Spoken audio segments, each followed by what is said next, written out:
Hi, I'm Patti Cotton. And I'm Jenny Cotton Oliver. Well, I am Patti Cotton McNeely, so thank you for reminding me. We do have married last names. This is a real treat to be on Mike's show. I remember the Inland Empire because both Jenny and I grew up here. We have strong roots here, and we have so many wonderful memories here. Absolutely. And I don't live in the area. Patty still lives around there. But coming back to the Inland Empire, specifically to the Loma Linda, Riverside, Redlands area, it is always a homecoming. Although the landscape is totally changed from when we grew up. We arrived actually in the Inland Empire in the 1960s. So the story that we are going to share today, thank you, Mike, for allowing us to do that, is really about our family history and how we got into business in Loma Linda. When it started here, and a picture that you see here on the screen is certainly not the Inland Empire, and you can tell that from the lush green foliage and the architecture, but this is actually one of the three homes that our grandparents, Harold and Dorothy Cotton, owned, where they ran a business. They ran nursing homes to help the elderly so that they were not placed in asylums, but placed in loving care under Grandma's direction. She was a registered nurse and had just great leadership qualities about her to pull the business together. And our grandfather had successfully run a few businesses after that. So they decided to do this back in Massachusetts. And Jenny, you want to talk about this picture here? So as Patty was saying, there were three lovely mansions that were converted into nursing homes. This actually happened during the Depression years in the 1930s and into the 1940s. And this particular picture is talking about a fire hero. And the fire heroes were our grandmother, Dorothy, and the gentleman that worked there, because a fire had happened at one of the facilities. And they were able to physically carry all of the patients out of the building in case something terrible had happened. So Mike, if you'll flip to the next picture, what you're going to see is our grandfather showing the origins of the fire.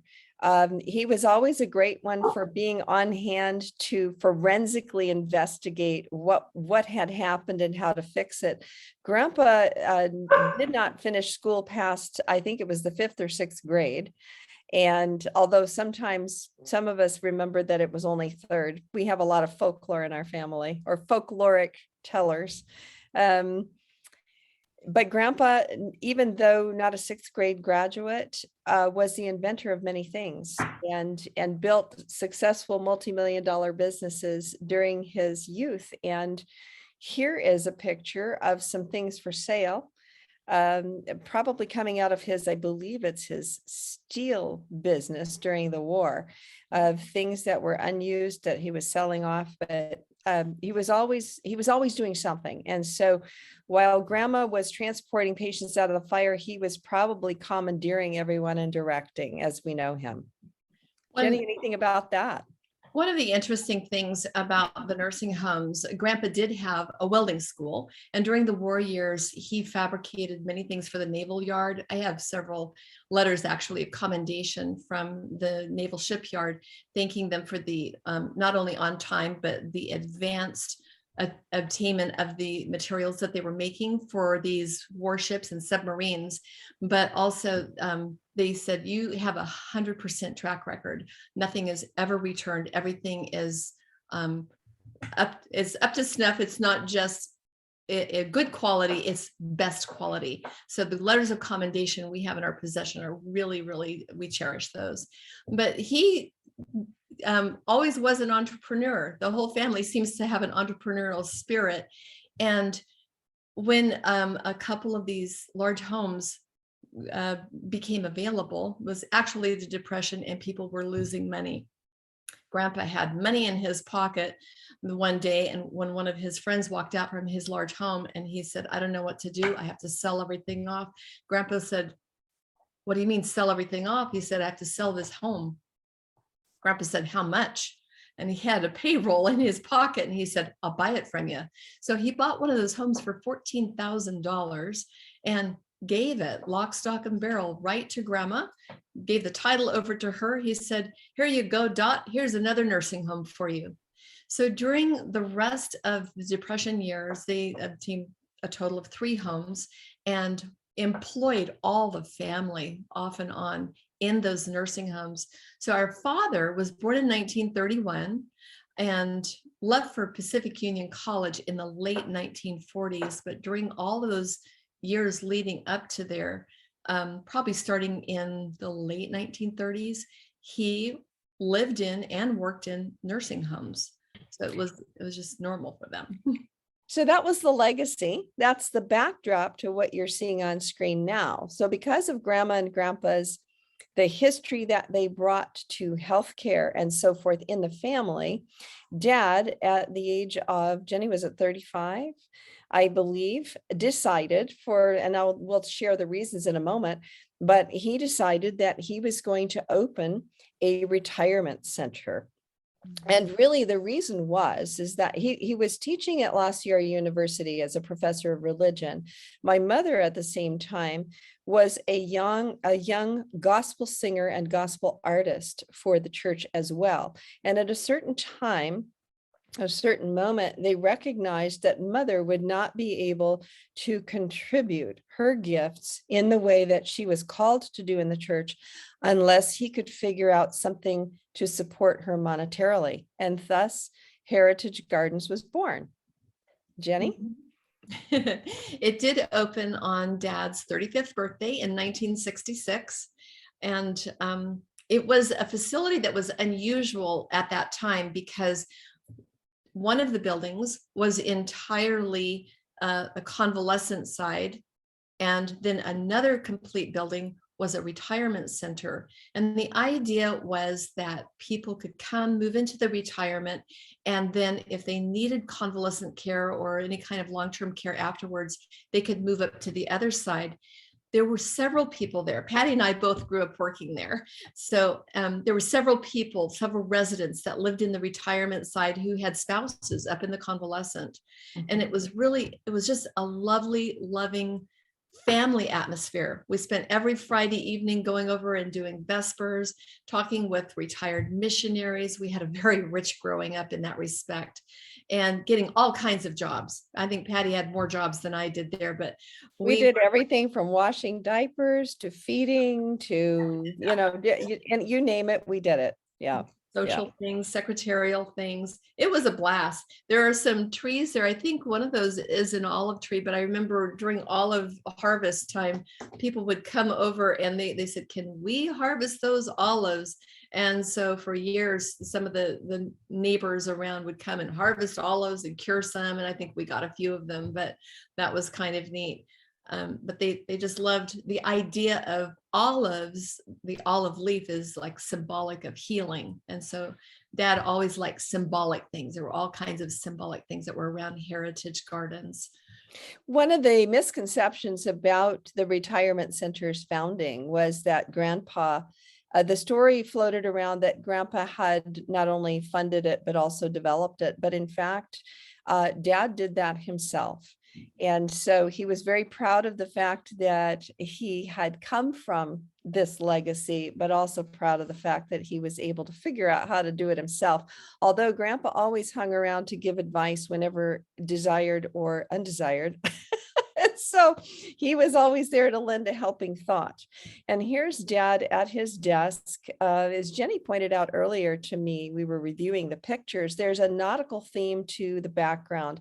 And that's because Dad always loved the water. He was always called to the ocean. And in many ways, in our minds, he was captain of the ship. Always captain of the ship. This office actually is not in Heritage Gardens.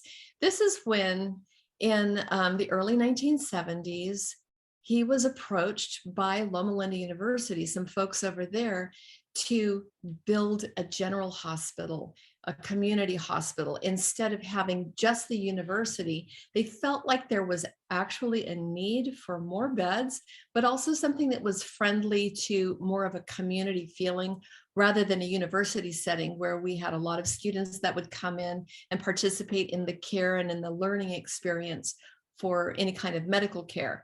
So he was actually approached by people at Loma Linda University Medical Center to see if he would be willing to develop something that would be more community friendly. And remember, he was in his 30s. He was a young man, and he said, "Oh, sure," because he had just grown up with his entrepreneurial family, and he had had a business when he was in college, and they just had businesses. They participated in so many things and knew how to do so many things.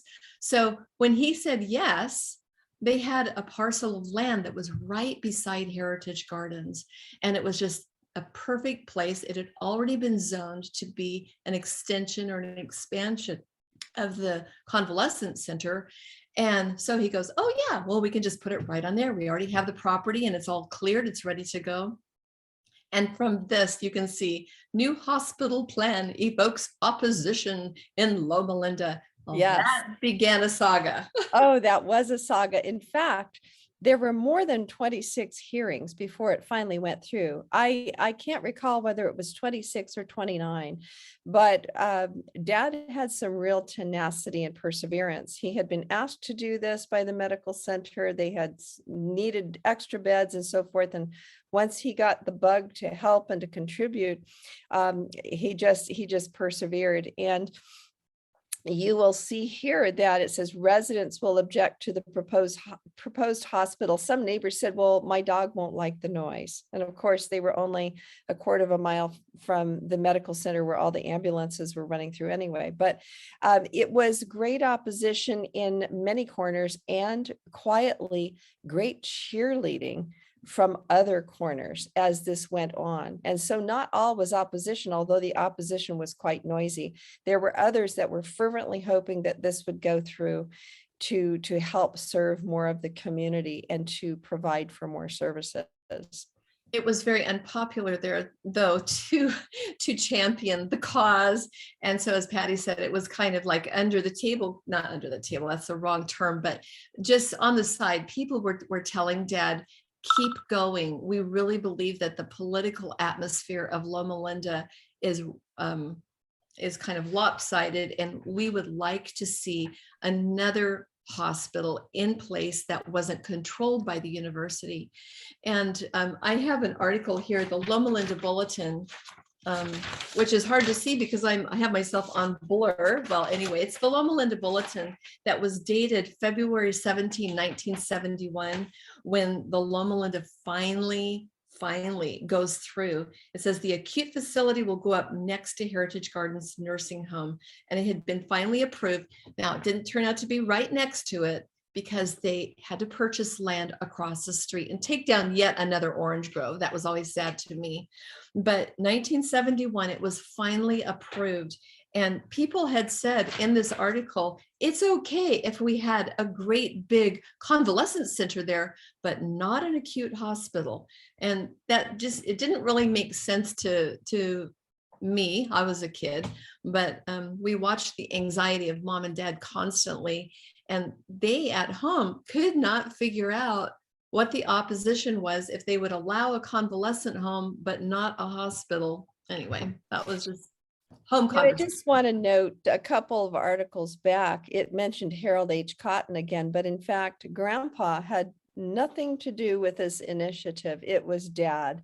It's just that a reporter grabbed a dog with, grabbed a bone and just kept pushing the wrong name. And again, although that seems little, in the scheme of things for Dad, it was a sense of pride that he had the tenacity to push through and drove this initiative. So he always wanted to set the record straight in the corner somewhere. And this is a lovely way for us to be able to do that. So there we are, Daniel Cotton of Redlands to develop the hospital and finally approved. And I cannot tell you the physicians that came out of the woodwork that were so excited to be able to expand their services and to support the hospital hospital, and it was busy and full most days from day one. And both Jenny and I worked on the wards, to help the patients. And it was just such a privilege to do so many things and to be a part of the growing up. Here you see, the Groves here in the early days as they're looking at the developing plans and the site and so forth. That's Benton right there, Benton Road. That is Benton Road. How about that? A dirt road, pretty much. Yes. And here's Dad in what he has referred to Mike as his business uniform. He always considered the suit his business uniform. So you would see him in town in his business uniform. When he was at home, he was very much wearing the hard hat and rolling up the sleeves and building things around the house and so forth. And that was his work uniform. So his other work uniform. Yeah. But this is the site, the groundbreaking here. And Jenny, you want to talk about the opening? I do, but one of the things now that's still the construction. One thing that I just want to back up one thing is our father was a gentleman, and for him, he taught ethics. He taught several things at La Sierra Loma Linda University. He taught several things before he went full-time into business, but a handshake to him was like a signed contract, and he would never go back on his word. If something was agreed upon verbally, that to him was like a contract. And it was a surprise, and it hurt probably his spiritual heart more than anything when it turned out that his brethren that were also in business and out in, working Loma Linda things, when they didn't have the same kind of thought. I would say that our father was not greedy, and he worked with other people that I think power and prestige and those sort of things began to kind of take over. That was those few pictures that we were just looking at were kind of the construction of the hospital. When we were kids, we drove down to Tijuana, Mexico, with two other family friends that all had cars. And in the entryway to that hospital, there were these giant wrought iron chandeliers that Dad had commissioned down in Tijuana, down in the iron works down there. And we all drove back with these big chandeliers on our cars because they were probably, 8-10 feet across. And they're down now. I did go to the community hospital. The East Campus it's now called. I went there one day a few years ago, and those things are all gone. But the memories of physically getting all of that going was amazing. Yeah. So this picture, this is what you were talking about, Patti, of that helicopter.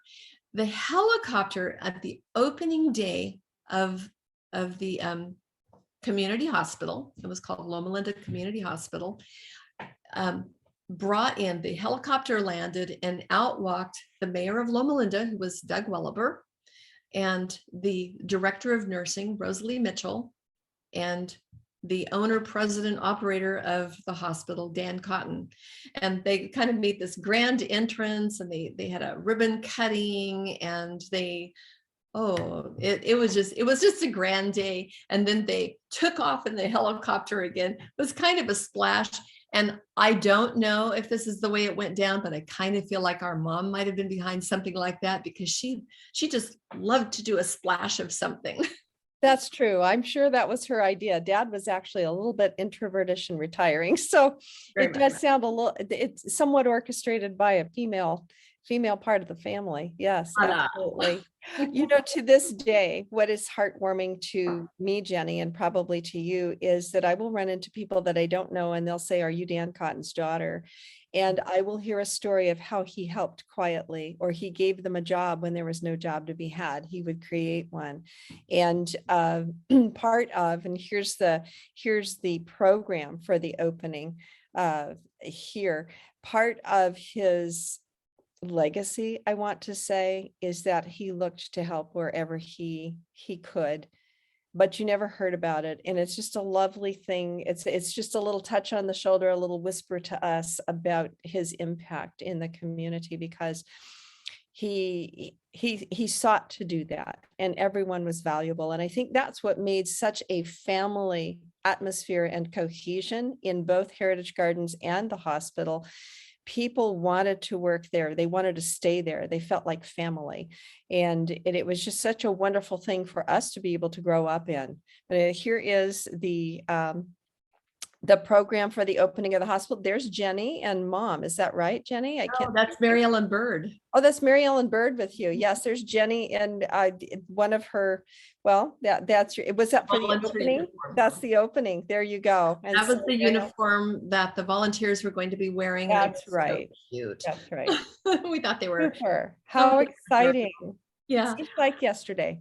I think part of what part of the dad's ethics and his love of people and outreach, he had his own personal conversion experience to the love of God and to become a Christian in his adult thinking when he was in his middle years of his teens, and he became a theology student. And so he studied theology. He became a pastor.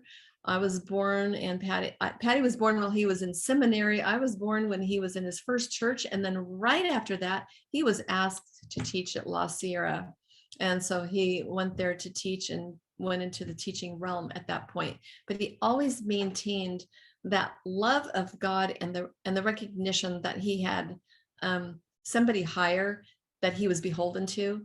And so that's why he had, I think, such a high, because it was very important to him. And I think you draw out something very important here, which is you can minister wherever you are. And so as he ministered in the pastorate and then at the university, so did he in the business world, and eventually returned, although that's another chapter for another time, returned to evangelizing in his later years after he released the hospital. But here you see some feature there in the program about the community hospital. And I wonder what we have in the next photo here. Here it is today. And the university eventually, I believe that, Jenny, did Dad donate that finally, or did he sell it? I can't remember. He I think sold it. He did receive something for it. Some people thought that he made out with, millions upon millions of dollars. That's not the not truth. true. But Yeah. he did get a little bit off of it, but he had put blood, sweat, and tears into it. So it was almost like a salary, I guess. At one time, I do remember the reason I asked donate, because at one time he offered to donate it to them and they said no. And so later he decided to release it again. And this time he did sell it to them. But as Jenny says, it wasn't for a lot of money. So I think he was just trying to reconcile some expenses. But here it is today as the East Campus, part of the university complex. This is the one story that Dad built after opposition to a 4-story and then a 2-story because people said it would ruin their view. So this is the 1-story, and oddly enough, and a little ironic, here is the medical center's expansion down the street, multiple stories there. But when was this completed? It was like 2 years ago? Somewhat, yeah. And so there it is. That's the multi-story rest of the story for the university. So someone else should be telling that part. We just kind of chuckle. It's a little bit of a chuckle to realize that there was big fighting about a 4-story and then a 2-story and then just down the street. But you know what? As they say, that's progress. So it's such a treat to share this with you all today. And for those of you in the Inland Empire and Loma Linda who grew up during those years with us, we have great fond memories of you and of our growing up. And it was such an inspiration to be part of a family that felt that we were able to contribute in a small way. And just thank you. It's so lovely to remember the Inland Empire.